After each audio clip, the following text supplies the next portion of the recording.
Johnny master ఒక మహిళ choreographer పైన అత్యాచారం చేశాడని ఆమె ఆరోపణలు చెప్పింది. ఏ ఉద్దేశంతో 16 ఏళ్ల వయసులో ఆ అమ్మాయిని ఎందుకు తీసుకుని వెళ్ళాడు జానీ మాస్టర్? పైగా అతని దగ్గర పనిచేసిన వాళ్ళు చాలా మంది చెప్తున్నది ఏంటి అంటే అతనికి ఇష్టానికి మాట్లాడతాడు, ఆడవాళ్ళని రావే పోవే అంటాడు.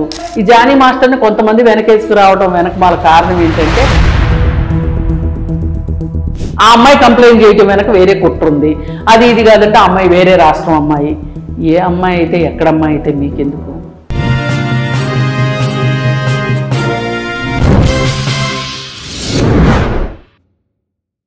మేడం, నిన్నటి న్యూస్ చూసినట్లయితే జానీ మాస్టర్ ఒక మహిళ కొరియోగ్రాఫర్ పైన అత్యాచారం చేశాడని ఆమె ఆరోపణలు చెప్పింది. అసలు ఇలా జరిగే ఛాన్సెస్ ఉన్నాయంటారా? దీనిపైన మీ కామెంట్స్ ఏంటి? జరగవని మీరెందుకు అనుకుంటున్నారు?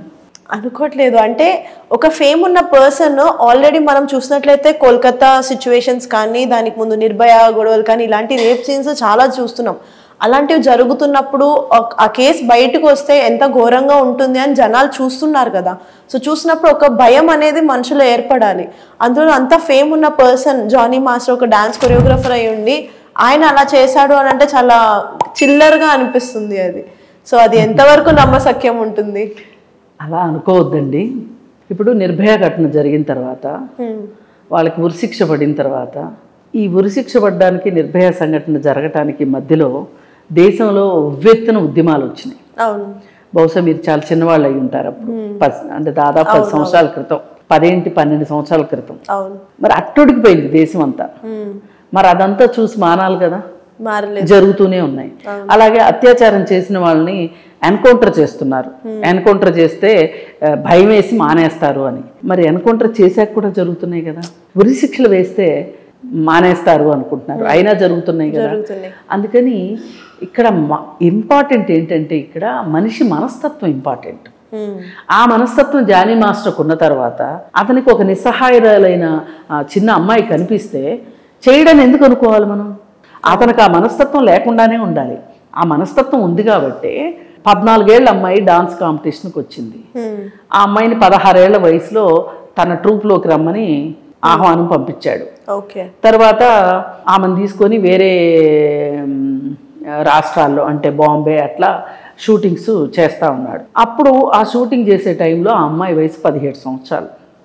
బాంబేలో తను చెప్పిన ఇన్సిడెంట్ జరిగింది అని చెప్పినప్పుడు 17 సంవత్సరాలు. ఆ 17 సంవత్సరాల వయసులో ఆ అమ్మాయి మైనర్. అసలు నిజానికి మైనర్లని తీసుకోకూడదు, కానీ డాన్స్ ప్రోగ్రాముల్లో తీసుకుంటారు.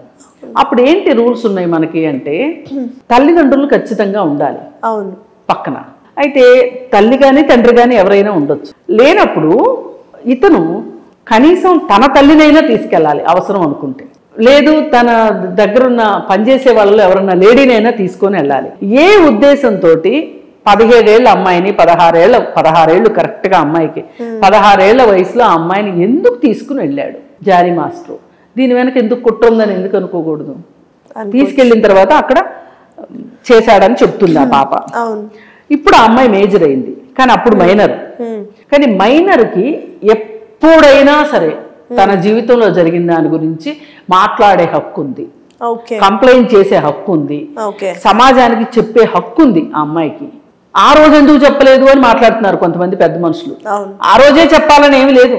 మేబీ భయపడి ఉండొచ్చు, లేకపోయి ఉండొచ్చు. అమ్మాయికి సెక్యూరిటీ నాకేమవుతుందో అని ఉండొచ్చు. కాలేజ్ లో ఒకరు ప్రపోజ్ చేస్తేనే అమ్మకి చెప్తే ఏమంటుందా అని భయపడతాం.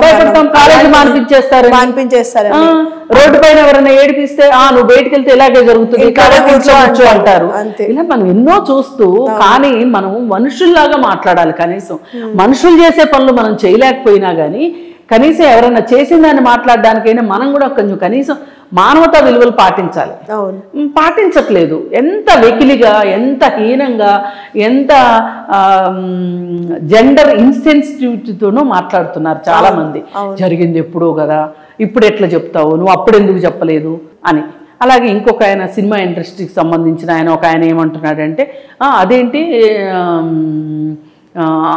ఇప్పుడంటే బషీర్ ఈయనకి జానీ మాస్టర్కి చాలా పలుకుబడి వచ్చేసింది, ఆయన సంఘం అధ్యక్షుడు అది ఇది అని అంటున్నారు, కానీ ఆమె చెప్పిన టైంలో మామూలు వాడే కదా అని చాలా కన్వీనియంట్గా మాట్లాడాలి, జనాలను నమ్మించాలని చూస్తున్నాడు. కరెక్టే, కానీ ఆమె వయసు ఎంత అప్పుడు? ఇతనికి వ్యవహారాలు ఏమీ లేనుండు, పరపతి డబ్బు ఇవన్నీ లేకపోయి ఉండొచ్చు, కానీ అప్పుడు ఆ పాప వయసు ఎంత? 16 ఏళ్ళ అమ్మాయి, ఒక 24 ఏళ్ళు 25 ఏళ్ళ అతను అత్యాచారం చేస్తే, పైగా తను ఉద్యోగం ఇచ్చిన మనిషి, రేపు పొద్దున్న తనకు వృత్తి లేకుండా చేస్తాడనే భయం ఉంటుందా ఉండదా? ఇప్పుడు ఇంటి దగ్గర చెప్తే డాన్స్ లేదు గీన్స్ లేదు అని చెప్పి ఇంట్లో కూర్చోబెడతారా లేదా? ఇట్లాంటి పరిస్థితులు చాలా ఉన్నాయి. అవన్నీ వదిలేసేసి ఇవాళ మీరు కోడిగుడ్డు మీద రేకులు బిక్కుంటా కూర్చుంటాం ఎంతవరకు కరెక్టు? జానీ మాస్టర్ చెయ్యడు అనడానికి అవకాశం లేదు, చేస్తాడు అనడానికి అవకాశాలు ముందు కూడా ఆయన మీద 2 కేసులు ఉన్నాయి, అతని మీద 2 కేసులు ఉన్నాయి. అందుకోసం ఏంటి, పైగా అతని దగ్గర పనిచేసిన వాళ్ళు చాలా మంది చెప్తున్నది ఏంటి అంటే, అతనికి ఇష్టానికి మాట్లాడతాడు, చాలా రూడ్గా బిహేవ్ చేస్తాడు, ఆడవాళ్ళని రావే పోవే అంటాడు, ఏదైనా అతను చెప్పిన మాట వినే వాళ్ళకే మంచి అవకాశాలు ఇస్తుంటాడు, ఎదురు తిరిగిన వాళ్ళకి అవకాశాలు లేకుండా చేస్తుంటాడు, ఇవన్నీ చెప్తున్నారు. ఇవన్నీ ఆ అమ్మాయి చూసిన తర్వాత భయపడకుండా ఎలా ఉంటుంది? అసలు నిజానికి అతని మీద పోక్సో కేసు పెట్టాలి. ఈ కేసులో అతని మీద పోక్సో పెట్టాలి. ఎందుకంటే మైనర్ బాలికతోటి ఆమెకి ఇష్టమైనప్పటికీ కూడా, కన్సెంట్ ఉన్నప్పటికీ కూడా సెక్సువల్ ఇంటర్ కోర్స్ చేయకూడదు, లేదు సన్నిహితంగా మెలగకూడదు, లేదు అనుకుంటే వేధించకూడదు. సైకాలజీ పరంగా చూసుకుంటే ఆ ఏజ్ లో ఆ అమ్మాయికి ఒకవేళ ఇష్టం ఉంది అని చెప్పిన, ఎందుకంటే ఒక టచ్ కానీ అవన్నీ అప్పుడే తెలుస్తాయి కాబట్టి ఆమెకు కూడా ఒక ఎఫెక్షన్ స్టార్ట్ అయి ఉన్నప్పటికీ ఈయన మేజర్ కదా అక్కడ, he should have some sense. Yes, అసలు సెన్స్ ఉన్నోడైతే ఆ అమ్మాయికి ఏది రక్షణ ఏది అవసరము అని వాళ్ళ అమ్మని తీసుకెళ్తాడు. ఇప్పుడు ఆ అమ్మాయికి కంప్లైంట్లో ఏం రాసింది తెలుసా అండి? ఆ రోజు వాళ్ళ అమ్మకి టికెట్ ఇవ్వనని చెప్పాడంట, అక్కడ స్టే ఇవ్వనన్నాడంట. అప్పుడప్పుడే పైకి వస్తున్న అమ్మాయి బాంబేలో స్టే పెట్టుకోగలిగిన డబ్బులు ఉంటాయా వాళ్ళకి? ఉండవు. టికెట్ వేసుకోగలిగిన డబ్బులు ఉంటాయా వాళ్ళకి? స్టే అంటే అమ్మాయితో ఉంటది, కానీ అదేమంటే ఏమంటారు, అసలు ఏం తల్లి ఆడపిల్లల్ని ఒంటరిగా పంపించింది అని ఉల్టా వాళ్ళు వీళ్ళనే అంటారు. కాదు మేడం, ఇప్పుడు మనం ఇలా మాట్లాడినా ఫెమినిజం అని ఒక పేరు పెడతారు, కానీ మనం ఇంతకు ముందు న్యూస్లు చూసుకున్నట్లయితే ఒక టీచర్ ఒక బాలుడిని చిన్నపిల్లల్ని ఆ ఏజ్ అయినా సరే, ఆ ఉన్న ఏజ్ ఏంటి, ఆ పిల్లలు అది ఎఫెక్షన్ కి వాళ్ళు గురవ్వచ్చు, లేకపోతే ఒక ఫీల్ స్టార్ట్ అవ్వచ్చు వాళ్ళకి. బట్ పెద్దగా నువ్వు అక్కడ నువ్వు మేజర్ ఉన్నావు, నువ్వు మెచ్యూర్డ్ ఉన్నావు, నీదే తప్పు అని కరెక్ట్ గా చెప్పేవాళ్ళు లేకుండా పోయారు. మీరు ఇందాక అన్నట్టు డబ్బు ఉంటే ఏదైనా గెలిచేస్తామని డబ్బుతో కొనేస్తున్నారు, డబ్బుతో కొనేస్తారు, అధికారంతో కొనేస్తారు. ఇప్పుడు అతనికి ఎంత పాట పాడుతున్నారంటే, ఓ పక్క నుంచి సినిమా ఇండస్ట్రీ వైపు నుంచి, ఓ పక్క నుంచి పొలిటికల్ గా అతను అలా చేసి ఉండడు, అసలు అప్పుడు జరిగితే ఇప్పుడు ఎలా కంప్లైంట్ ఇస్తుంది, ఇలా రకరకాలు మాట్లాడుతున్నారు. ఇవన్నీ మాట్లాడడం కరెక్ట్ కాదు. ముందు ఆ అమ్మాయి కంప్లైంట్ ఇచ్చింది, దాన్ని పోలీసులు తీసుకున్నారు, ఇన్వెస్టిగేషన్ చేస్తారు, ఛార్జ్ షీట్ వేస్తారు. కోర్టులు ఏం చెప్తాయో ఆగండి, మీరు ఎందుకు మీడియా ట్రయల్స్ ఎందుకు జరుగుతున్నాయి మీడియాలో? అక్కర్లేదు కదా. అందుకని ఏంటంటే ఏ రకంగా చూసినా అసలు సినిమా ఇండస్ట్రీలో లైంగిక వేధింపులు ఉన్నాయి అనేది వాస్తవం, కమిట్మెంట్ అడిగేది వాస్తవం. ఈ కమిట్మెంట్ అడగడం ఎంతవరకు వెళ్తుందంటే వాళ్ళని సెలెక్ట్ చేసేటప్పటి నుంచి ఆడిషన్స్ లోనే మొదలైపోతున్నాయి. వాళ్ళని సెలెక్ట్ చేసేటప్పుడు వాళ్ళకి రెమ్యునరేషన్ డిసైడ్ చేసేటప్పుడు మాట్లాడుకున్న రెమ్యునరేషన్ ఇవ్వాలన్నా, మంచి కాస్ట్యూమ్స్ ఇవ్వాలన్నా, ఏం చెయ్యాలన్నా అధికారాలన్నీ మీ చేతిలో ఉంటాయి. వాళ్ళని ఆట బొమ్మలను చేసి ఆడిస్తున్నారు. సినిమాలో ఎలా అయితే వాళ్ళకి పోర్షన్స్ లేకోకుండా వాళ్ళకి మంచి ఫేమ్ లేదు, ఇంకా గౌరవం లేని పాత్రలు మీరు ఎట్లా సృష్టిస్తున్నారో అలాగే గౌరవం లేకుండానే మీరు బిహేవ్ చేస్తున్నారనే నిర్వివాదాంశం. పైగా టాలీవుడ్ లో కాస్టింగ్ కౌచ్ గురించి పోరాటం జరిగినప్పుడు నెగటివ్ చాలా ఉంది. అది లైంగిక వేధింపులకి సంబంధించి కాస్టింగ్ కౌచ్ గురించి ఏంటి అనే దానికి ఒక కమిటీ వేయమని అడిగితే వేయకపోతే కోర్టు ద్వారా కమిటీ వేయించుకుని ఆ కమిటీ రిపోర్ట్ ఇస్తే ఈ రోజుకి ఆ కమిటీ రిపోర్ట్ బయట పెట్టట్లేదు.